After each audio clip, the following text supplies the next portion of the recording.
I'd like to tell you about the strangest secret in the world. Not long ago, Albert Schweitzer, the great doctor and Nobel Prize winner, was being interviewed in London, and a reporter asked him, "Doctor, what's wrong with men today?" The great doctor was silent a moment, and then he said, "Men simply don't think."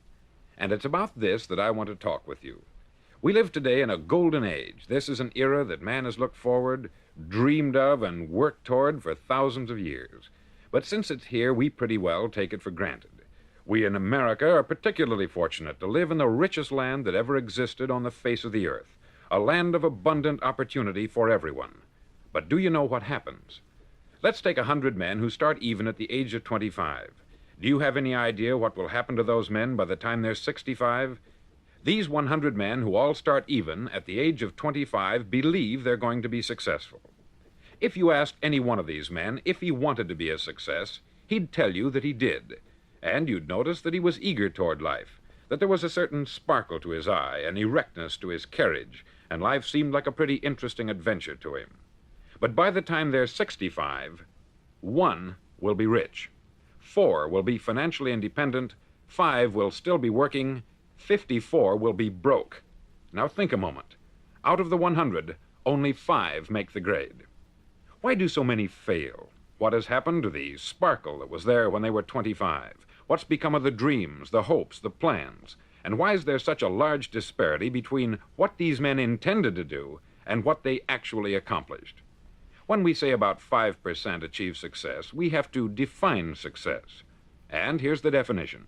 Success is the progressive realization of a worthy ideal.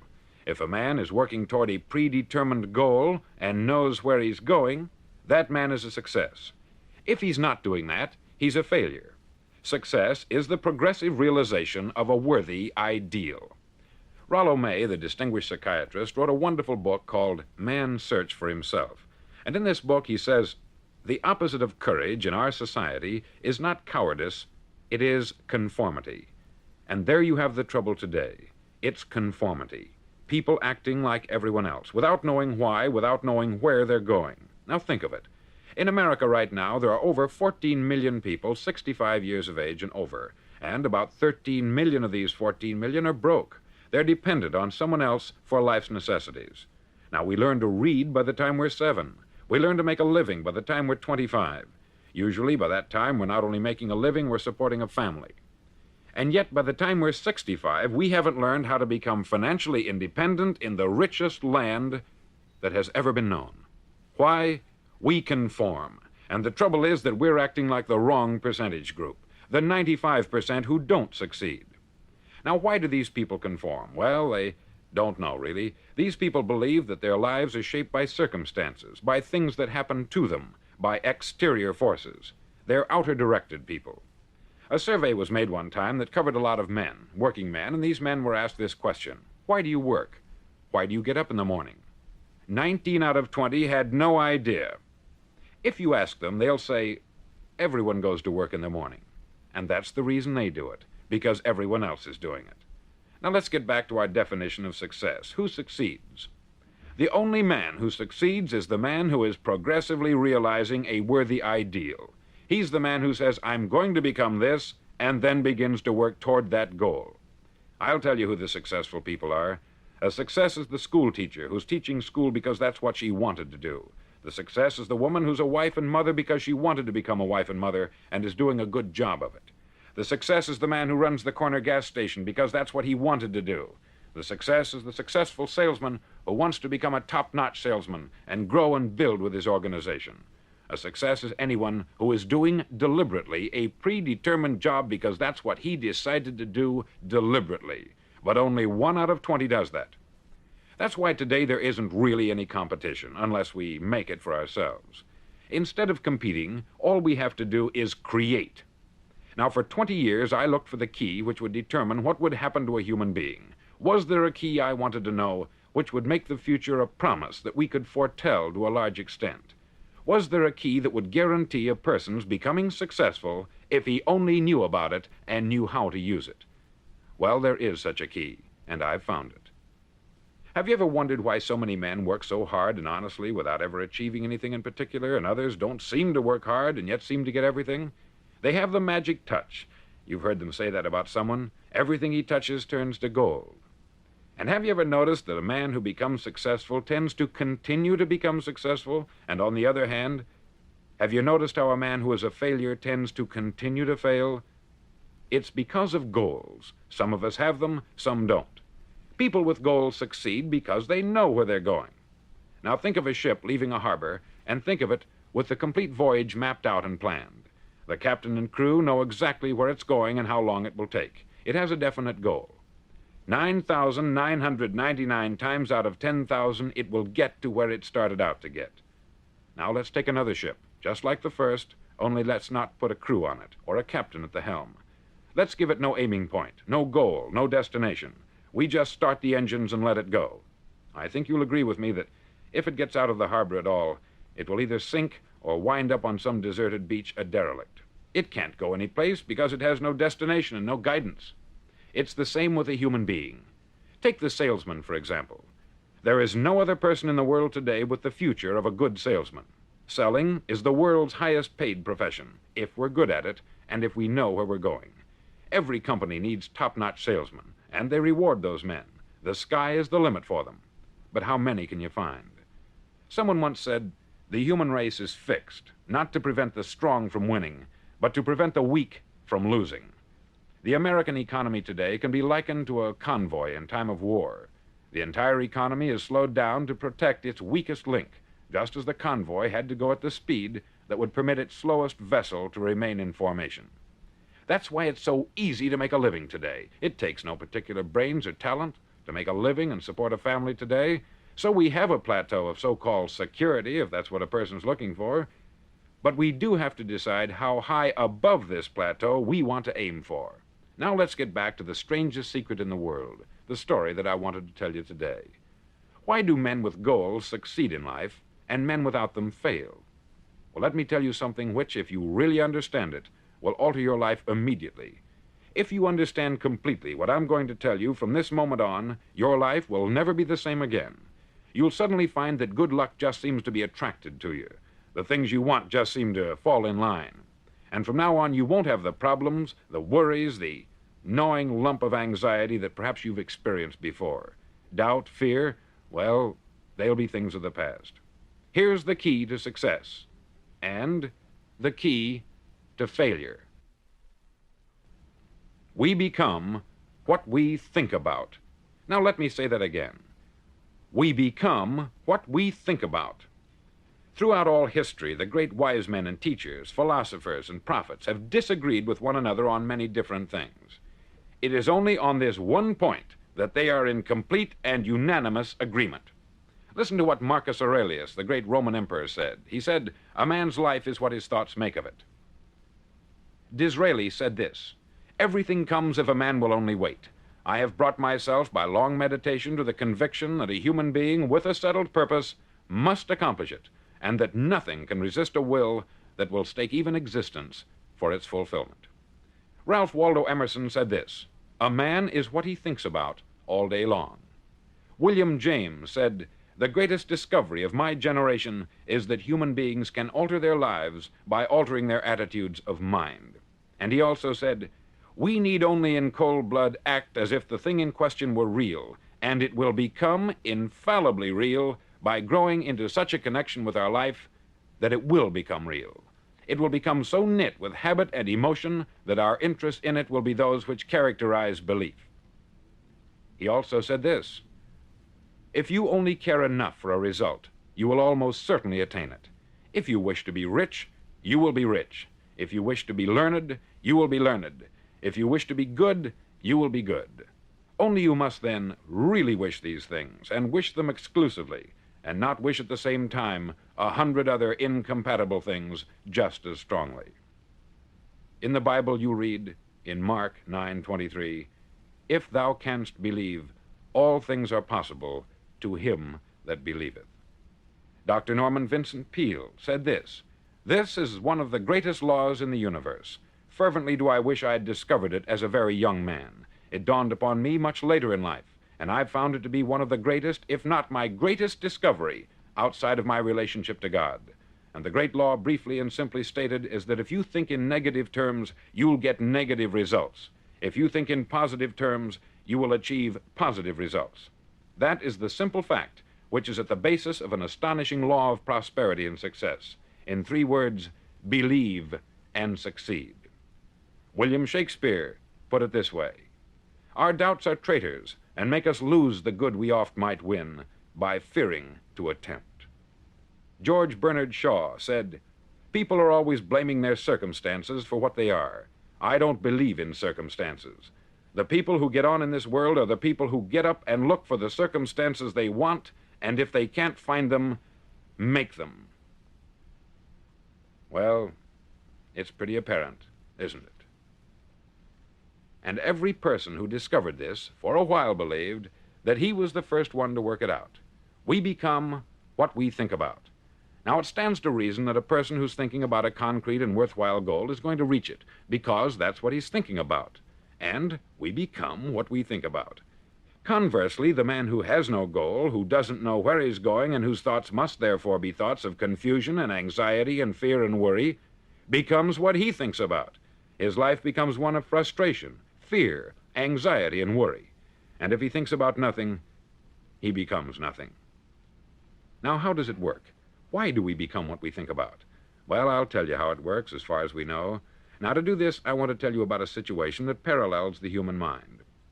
Suppose a farmer has some land, and it's good, fertile land. Now, the land gives the farmer a choice. He may plant in that land whatever he chooses. The land doesn't care. It's up to the farmer to make the decision. Now, remember, we're comparing the human mind with the land, because the mind, like the land, doesn't care what you plant in it. It will return what you plant, but it doesn't care what you plant. Now, let's say that the farmer has 2 seeds in his hand. One is a seed of corn, the other is nightshade, a deadly poison. He digs 2 little holes in the earth and he plants both seeds, one corn, the other nightshade. He covers up the holes, waters, and takes care of the land, and what will happen? Invariably, the land will return what is planted. As it's written in the Bible, as ye sow, so shall ye reap. Remember, the land doesn't care. It will return poison in just as wonderful abundance as it will corn. So up come the 2 plants, one corn, one poison. Now, the human mind is far more fertile, far more incredible and mysterious than the land, but it works the same way. It doesn't care what we plant. Success, failure. A concrete, worthwhile goal, or confusion, misunderstanding, fear, anxiety, and so on. But what we plant, it will return to us. You see, the human mind is the last great unexplored continent on the earth. It contains riches beyond our wildest dreams. It will return anything we want to plant. Now, you might say, well, if that's true, why don't people use their minds more? Well, I think they've figured out an answer to that, too. Our mind comes as standard equipment at birth. It's free, and things that are given to us for nothing, we place little value on. Things that we pay money for, we value. The paradox is that exactly the reverse is true. Everything that's really worthwhile in life came to us free. Our mind, our soul, our body, our hopes, our dreams, our ambitions, our intelligence, our love of family and children and friends.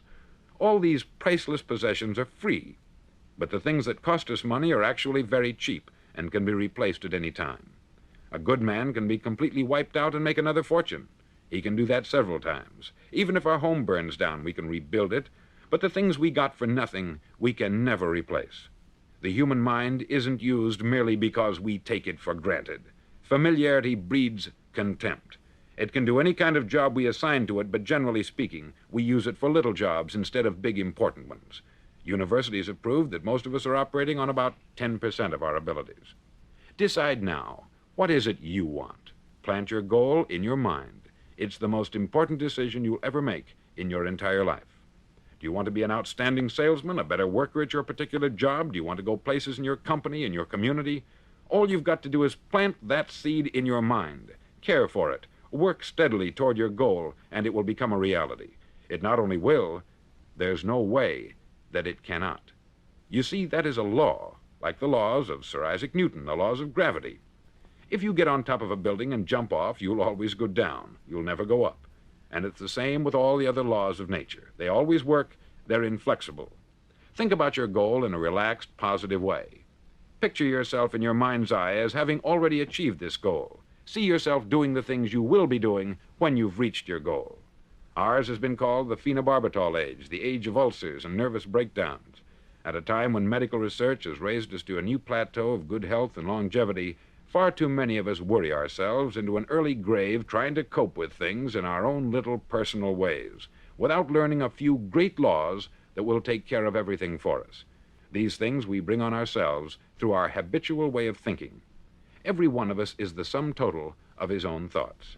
He is where he is because that is exactly where he really wants to be, whether he'll admit that or not. Each of us must live off the fruit of his thoughts in the future, because what you think today and tomorrow, next month and next year, will mold your life and determine your future. You're guided by your mind. I remember one time I was driving through Arizona and I saw one of those giant earth-moving machines roaring along the road at about 35 miles an hour with what looked like 20 tons of dirt in it, a tremendous, incredible machine, and there was a little man perched way up on top with the wheel in his hands guiding it. And as I drove along, I was struck by the similarity of that machine to the human mind. Just suppose you're sitting at the controls of such a vast source of energy. Are you going to sit back and fold your arms and let it run itself into a ditch? Or are you going to keep both hands firmly on the wheel and control and direct this power to a specific, worthwhile purpose? It's up to you. You're in the driver's seat. You see, the very law that gives us success is a two-edged sword. We must control our thinking. The same rule that can lead a man to a life of success, wealth, happiness, and all the things he's ever dreamed of for himself and his family, that very same law can lead him into the gutter. It's all in how he uses it, for good or for bad. This is the strangest secret in the world. Now, why do I say it's strange, and why do I call it a secret? Actually, it isn't a secret at all. It was first promulgated by some of the earliest wise men, and it appears again and again throughout the Bible. But very few people have learned it, understand it. That's why it's strange, and why, for some equally strange reason, it virtually remains a secret. I believe that you could go out and walk down the main street of your town and ask one man after another what the secret of success is, and you probably wouldn't run into one man in a month who could tell you.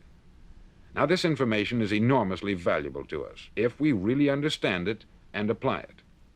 It's valuable to us not only for our own lives, but the lives of those around us, our family, employees, associates, and friends. Life should be an exciting adventure. It should never be a bore. A man should live fully, be alive. He should be glad to get out of bed in the morning. He should be doing a job he likes to do because he does it well. One time I heard Grove Patterson make a speech, the editor-in-chief of the Toledo Daily Blade, and as he concluded his speech, he said something that I've never forgotten. He said something like this: "My years in the newspaper business have convinced me of several things, among them that people are basically good, and that we came from someplace, and we're going someplace. So we should make our time here an exciting adventure. The architect of the universe didn't build a stairway leading nowhere.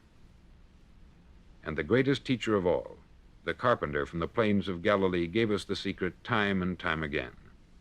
As ye believe, so shall it be done unto you."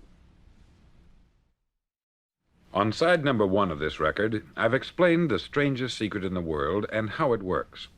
Now, on this side, I want to explain how you can prove to yourself the enormous returns possible in your own life by putting this secret to a practical test.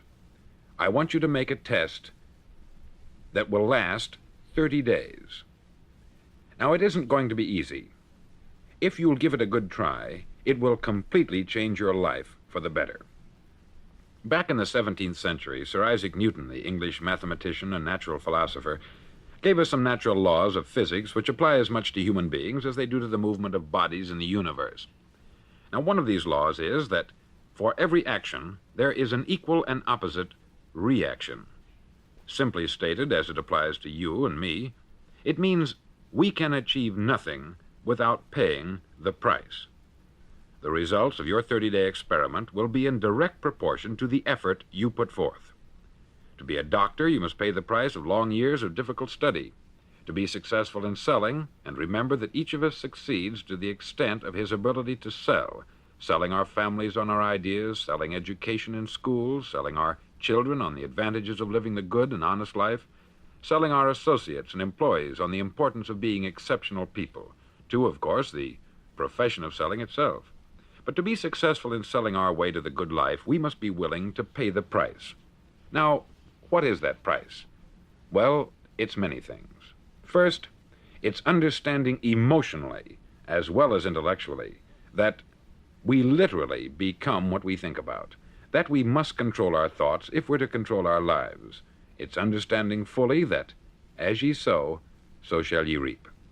Secondly, it's cutting away all the fetters from the mind and permitting it to soar as it was divinely designed to do. It's the realization that your limitations are self-imposed, and that the opportunities for you today are enormous beyond belief. It's rising above narrow-minded pettiness and prejudice. Thirdly, to use all your courage to force yourself to think positively on your own problem, to set a definite and clearly defined goal for yourself, to let your marvelous mind think about your goal from all possible angles, to let your imagination speculate freely upon many different possible solutions, to refuse to believe there are any circumstances sufficiently strong to defeat you in the accomplishment of your purpose, to act promptly and decisively when your course is clear, and to keep constantly aware of the fact that you are, at this moment, standing in the middle of your own acre of diamonds, as Russell Conwell used to point out. Fourth, save at least 10% of what you earn. It's also remembering that no matter what your present job, it has enormous possibilities if you're willing to pay the price. Now let's just go over the important points in the price each of us must pay to achieve the wonderful life that can be ours. It is, of course, worth any price. 1, you will become what you think about. 2, remember the word imagination. Let your mind soar. 3, courage. Concentrate on your goal every day. 4, save 10% of what you earn. And action. Ideas are worthless unless we act on them. Now I'll try to outline the 30-day test I want you to make. Now keep in mind that you have nothing to lose by making this test, and everything you could possibly want to gain. There are 2 things that may be said of everyone. Each of us wants something, and each of us is afraid of something. I want you to write on a card what it is you want more than anything else. It may be more money. Perhaps you'd like to double your income or make a specific amount of money. It may be a beautiful home. It may be success at your job. It may be a particular position in life. It could be a more harmonious family. Each of us wants something. Write down on your card specifically what it is that you want. Make sure it's a single goal and clearly defined. You needn't show it to anyone, but carry it with you so that you can look at it several times a day. Think about it in a cheerful, relaxed, positive way each morning when you get up, and immediately you have something to work for, something to get out of bed for, something to live for. Look at it every chance you get during the day and just before going to bed at night. As you look at it, remember that you must become what you think about, and since you're thinking about your goal, you realize that soon it will be yours. In fact, it's yours really the moment you write it down and begin to think about it. Look at the abundance all around you as you go about your daily business. You have as much right to this abundance as any other living creature. It's yours for the asking. Now we come to the difficult part. Difficult because it means the formation of what is probably a brand new habit, and new habits are not easily formed. Once formed, however, it'll follow you for the rest of your life. Stop thinking about what it is you fear. Each time a fearful or negative thought comes into your consciousness, replace it with a mental picture of your positive and worthwhile goal. There will come times when you will feel like giving up. It's easier for a human being to think negatively than positively. That's why only 5% is successful. You must begin now to place yourself in that group. For 30 days, you must take control of your mind. It will think only about what you permit it to think. Each day for this 30-day test, do more than you have to do. In addition to maintaining a cheerful, positive outlook, give of yourself more than you've ever done before.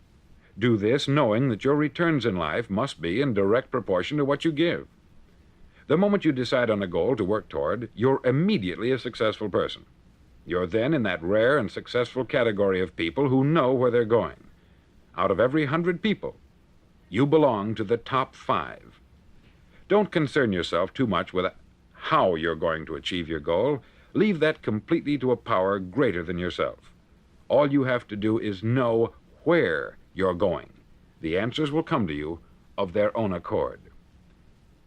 Remember these words from the Sermon on the Mount, and remember them well. Keep them constantly before you this month of your test. Ask, and it shall be given you. Seek, and ye shall find. Knock, and it shall be opened unto you. For every one that asketh receiveth, and he that seeketh findeth, and to him that knocketh it shall be opened. It's as marvelous and as simple as that. In fact, it's so simple that in our seemingly complicated world it's difficult for an adult to understand that all he needs is a purpose and faith. For 30 days, do your best. If you're a salesman, go at it as you've never done before, not in hectic fashion, but with the calm, cheerful assurance that time well spent will give you the abundance in return you deserve and want. If you're a homemaker, devote your 30-day test to complete giving of yourself without thinking about receiving anything in return, and you will be amazed at the difference it makes in your life. No matter what your job, do it as you've never done it before for 30 days. And if you've kept your goal before you every day, you'll wonder and marvel at this new life you've found. Dorothea Brand, outstanding editor and writer, discovered it for herself and tells about it in her fine book, Wake Up and Live. Her entire philosophy is reduced to the words, act as though it were impossible to fail. She made her own test with sincerity and faith, and her entire life was changed to one of overwhelming success.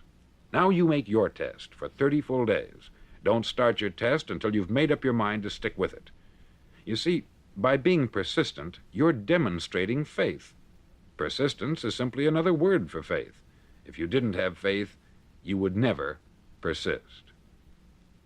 If you should fail during your first 30 days, by that I mean suddenly find yourself overwhelmed by negative thoughts, you've got to start over again from that point and go 30 more days. Gradually, your new habit will form until you find yourself one of that wonderful minority to whom virtually nothing is impossible. Don't forget the card. It's vitally important as you begin this new way of living. On one side of the card, write your goal, whatever it may be. On the other side, write the words we've quoted from the Sermon on the Mount. Ask, and it shall be given you. Seek, and ye shall find. Knock, and it shall be opened unto you. In your spare time during your test period, read books that will help you. Inspirational books like the Bible, Dorothea Brand's Wake Up and Live, The Magic of Believing by Claude Bristol, Think and Grow Rich by Napoleon Hill, and other books that instruct and inspire. Nothing great was ever accomplished without inspiration. See that during these crucial first 30 days, your own inspiration is kept at a peak. Above all, don't worry. Worry brings fear, and fear is crippling. The only thing that can cause you to worry during your test is trying to do it all yourself. Know that all you have to do is hold your goal before you. Everything else will take care of itself. Remember also to keep calm and cheerful. Calm and cheerful. Don't let petty things annoy you and get you off course. Now, since making this test is difficult, some may say, well, why should I bother? Well, look at the alternative. No one wants to be a failure. No one really wants to be a mediocre individual. No one wants a life constantly filled with worry, fear, and frustration. Therefore, remember that you must reap that which you sow. If you sow negative thoughts, your life will be filled with negative things. If you sow positive thoughts, your life will be cheerful, successful, and positive. Now, gradually, you will have a tendency to forget what you've heard on this record. Play it often. Keep reminding yourself of what you must do to form this new habit. Gather your whole family about and listen to what's been said here at regular intervals. You know, most men will tell you that they want to make money without understanding the law. The only people who make money work in the mint. The rest of us must earn money. This is what causes those who keep looking for something for nothing or a free ride to fail in life. The only way to earn money is by providing people with services or products which are needed and useful. We exchange our product or service for the other man's money. Therefore, the law is that our financial return will be in direct proportion to our service. Success is not the result of making money. Making money is the result of success, and success is in direct proportion to our service. Most people have this law backwards. They believe that you're successful if you earn a lot of money. The truth is that you can only earn money after you're successful. It's like the story of the man who sat in front of the stove and said to it, "Give me heat, and then I'll add the wood." How many men and women do you know, or do you suppose there are today, who take the same attitude toward life? There are millions. We've got to put the fuel in before we can expect heat. Likewise, we've got to be of service first before we can expect money. Don't concern yourself with the money. Be of service. Build, work, dream, create. Do this, and you'll find there's no limit to the prosperity and abundance that will come to you. Prosperity is founded upon a law of mutual exchange. Any person who contributes to prosperity must prosper in turn himself. Sometimes the return will not come from those you serve, but it must come to you from someplace, for that is the law. For every action, there is an equal and opposite reaction.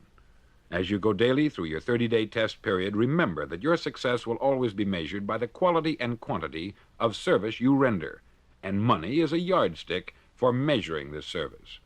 No man can get rich himself unless he enriches others. There are no exceptions to a law. You can drive down any street in America and from your car estimate the service that's being rendered by the people living on that street. Had you ever thought of this yardstick before? It's interesting. Some, like ministers and priests and other devoted people, measure their returns in the realm of the spiritual, but again, their returns are equal to their service. Once this law is fully understood, any thinking person can tell his own fortune.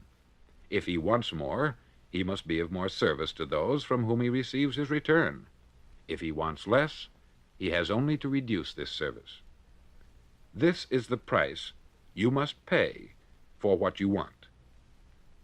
If you believe you can enrich yourself by deluding others, you can only end by deluding yourself. It may take some time, but just as surely as you breathe, you'll get back what you put out. Don't ever make the mistake of thinking you can avert this. It's impossible.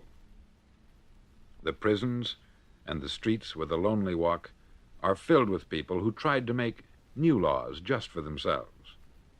We may avoid the laws of man, but there are greater laws that cannot be broken. An outstanding medical doctor recently pointed out 6 steps that will help you realize success. 1, set yourself a definite goal. 2, quit running yourself down. 3, stop thinking of all the reasons why you cannot be successful, and instead think of all the reasons why you can. 4, trace your attitudes back through your childhood and try to discover where you first got the idea you couldn't be a success, if that's the way you've been thinking. 5, change the image you have of yourself by writing out a description of the person you would like to be. And 6, act the part of the successful person you have decided to become. The doctor who wrote those words is a noted West Coast psychiatrist, David Harold Fink, M.D. Do what all the experts since the dawn of recorded history have told you you must do. Pay the price by becoming the person you want to become. It's not nearly as difficult as living unsuccessfully. Make your 30-day test. Then repeat it Then repeat it again.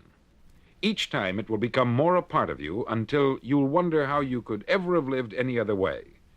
Live this new way, and the floodgates of abundance will open and pour over you more riches than you may have dreamed existed. Money? Yes, lots of it. But what's more important, you'll have peace.